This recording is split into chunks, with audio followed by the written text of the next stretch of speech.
Mpango wa Mungu sio kuiokoa dunia. Si unanielewa?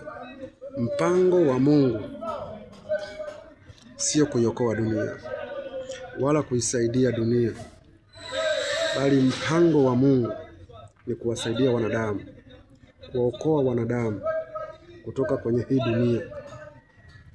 Huo ndio mpango wa Mungu, kuwaokoa wanadamu, lakini sio kuisaidia dunia, kwa sababu dunia ishakuwa ni sehemu ya ovyo.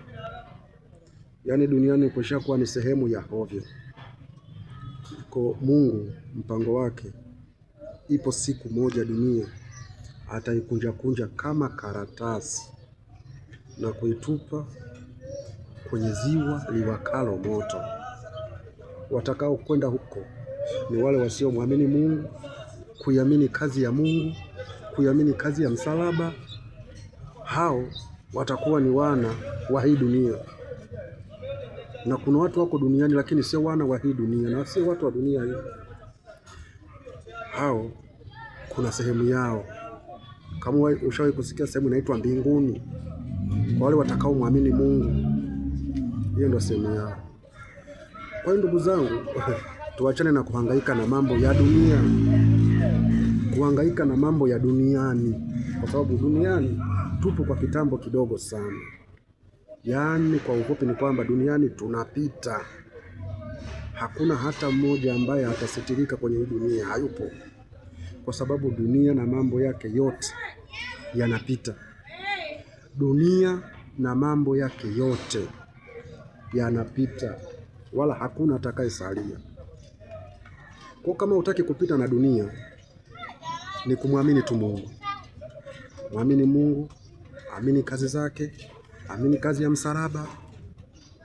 Wewe utakuwa ni miongoni kati ya watu wanaomwamini Mungu na ambao Mungu ana makusudi nao.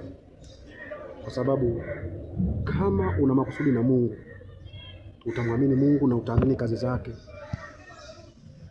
Lakini kama huamini, wewe utaamini dunia pamoja na kazi zake zote, ambazo kazi za dunia ambao Mungu kashazilisha ni kazi za hovyo, ni kazi za kuasi, kazi za kuchukuliana uovu, kazi za hovyo tu, ambao hao moja kwa moja wataenda nao kwenye ziwa lile liwakalo moto, ambao Mungu ataikunja pamoja na watu wake na shetani kwenye ziwa la moto.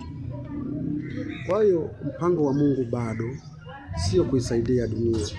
Dunia ni sayari tu kama sayari zingine, kwa sababu ishakuwa tayari ni sayari ya ovyo.